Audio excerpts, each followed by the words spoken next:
Alright, y'all, so today I wanted to make a very quick video to discuss the Fantastic Four First Steps prequel comic book.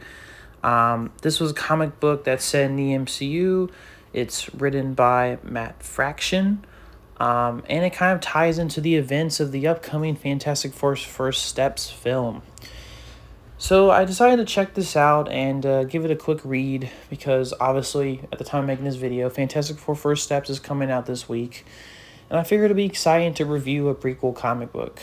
Prequel comic books are kind of a weird part of promotion when it comes to these big blockbusters, especially since a lot of them don't really seem to do it all that often. I know other franchises like the MonsterVerse kind of do it, and I think the MCU does it. And I do think the DC Universe, like the films, sometimes do it, but it's kind of 50-50. Like, I think the new Superman film had, like, a novel attached to it that was kind of the prequel to that film and tied into it. But Marvel kind of opted for a comic book approach.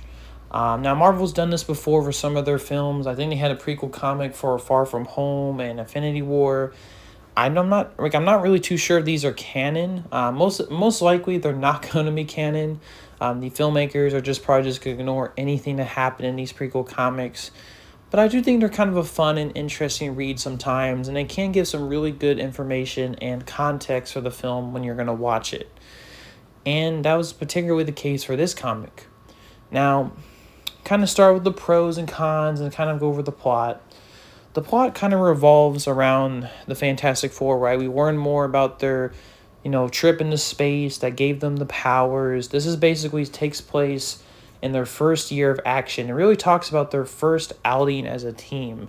And like I said, in the new film, they've already been a team for a very long time and been very well established. But it basically talks about how they were exposed to cosmic radiation during a space flight in a spacecraft designed by Reed Richards. They are quarantined into a group, or what's it called? They're kind of quarantined into a facility called the Celestial Cradle. Kind of an interesting name right there. Is it possible ties to the Celestials? And in this facility, they're kind of put into this building called Building Q, where they kind of go under evaluation with some advanced technologies, and Reed kind of keeps them there to kind of keep and see what their powers are, and are they going to hurt other people or expose kind of any kind of daily radiation or cosmic radiation, right? During this period of time, you also have little Kirby robots kind of running around helping things. We also get a real sense of the Fantastic Four and how they interact. They always constantly bicker with each other. I think Johnny and Ben kind of break out into a fight, and Sue kind of tells them to stop it. I love to see that classic Fantastic Four banter here, right? Straight out of the Jack Kirby and Stan Lee comic books. I love it.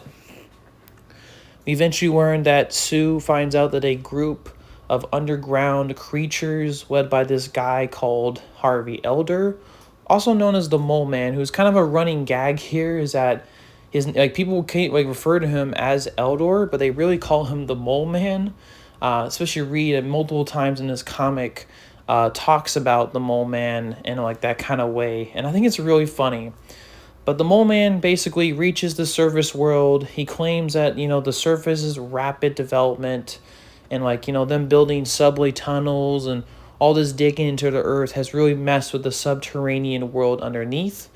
So he attacks the surface world, and particularly a giant monster called Giganto comes out the ground, like from the classic Fantastic Four first issue cover, and attacks the city. Sue decides, alongside with Reed and the other two, they get into a craft and they head to New York to stop this threat, because they figure that with their new powers, they're really the only ones who could really do anything to this creature immediately. So they go ahead and do this. They go ahead and start their fight. You get a sense of how the team works. Johnny at first is very recluse about using his powers during the fight, but eventually under pressure from Ben and Reed, he kind of does his little flame on thing. Ben also says his clobbering time thing, which I'm sure is going to be a running gag for the film. But they eventually defeat Giganto. They also follow the trail of a collapsed building that the Mole Man kind of used his creatures in the world underneath to collapse. And eventually, like I said, they kind of find and confront the Mole Man himself. Eventually, Sue actually kidnaps, or kind of doesn't really kidnap, but she kind of contains a creature that Mole Man, like a woman that basically he's fallen in love with and is pregnant with his child, a Moloid, so to speak. And basically, as a result of this, Mole Man kind of surrenders to the Fantastic Four immediately. There's also kind of a hint to the comic as well, where I know like early on in Fantastic Four comics, if I'm mistaken, Mole Man had a thing for Sue Storm.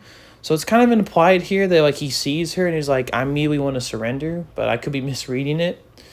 Regardless, he surrenders. He commands his forces that, to continue the cause, but, stand down. And eventually, the Mole Man's in custody. Now, this is played by... The Mole Man in this comic is played by the actor that we all thought was probably going to be the Mole Man in the film.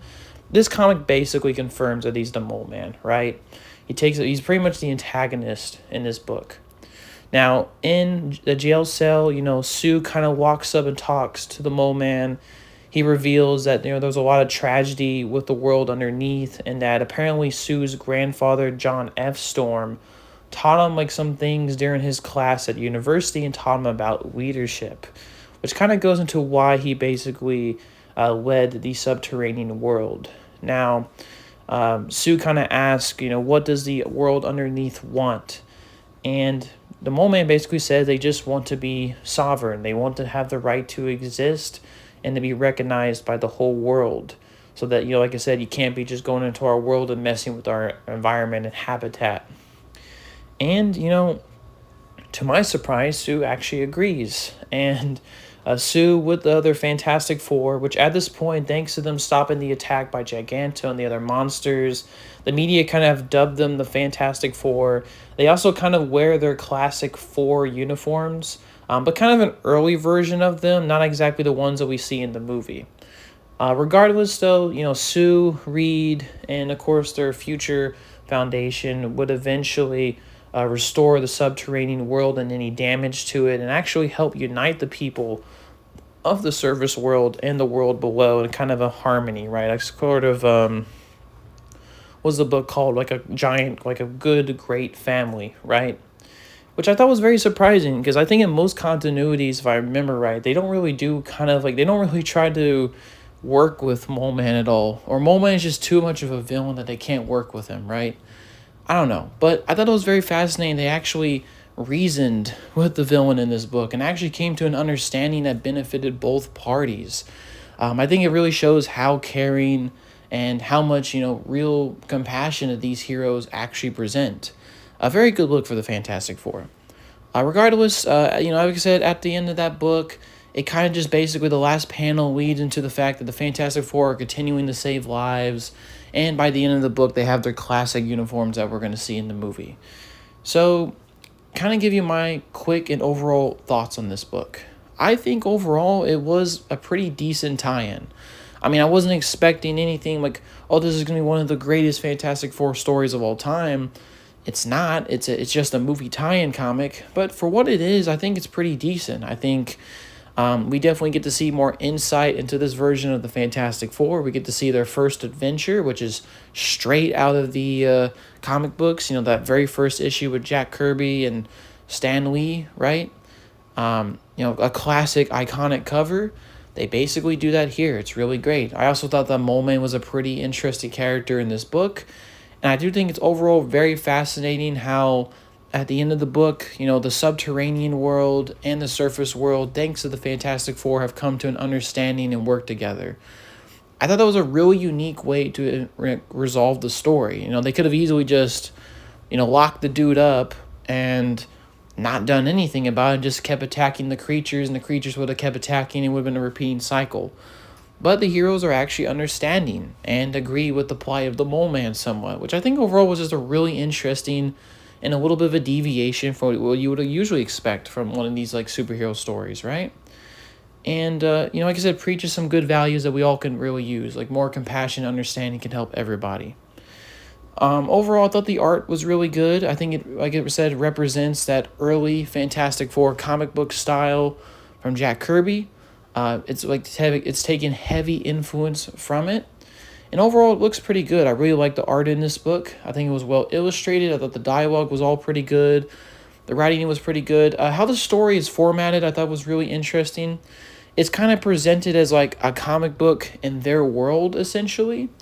It's kind of like if someone like did a comic book of their first adventures in their world and published it in their world, this is what it would be. So like we kind of hear like narration throughout the book explaining that the Fantastic Four did this and this is this. They also introduce us excuse me. They also introduce some segments of the book where the Fantastic Four are kind of talking to the media, or to an interviewer possibly, kind of giving them thoughts on the situations and what their opinions are on certain things, right? Which I thought was interesting. It definitely gave the book a very reporter-like, documentary kind of feel to it, right? Like I felt like I was reading some kind of interview in a way. But I really liked it. I thought it was a pretty good and interesting style to tell the story. It felt very intertwined with the universe that they were trying to build up. I also thought too it was really great. Like in parts when you read a comic book, right, you usually get those pages that are like giant ads, and supposed to like market other things. And Marvel also does this a lot with their comics. But I really thought it was really clever that they did this for like in-world ads. So like for example, you would like read the comic and then you would turn the page and you would see an ad about that universe's Fantastic car, right? There's an ad for that in the book.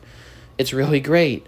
Or you can get an ad for the Johnny Storm fan club in the book, which is crazy but awesome.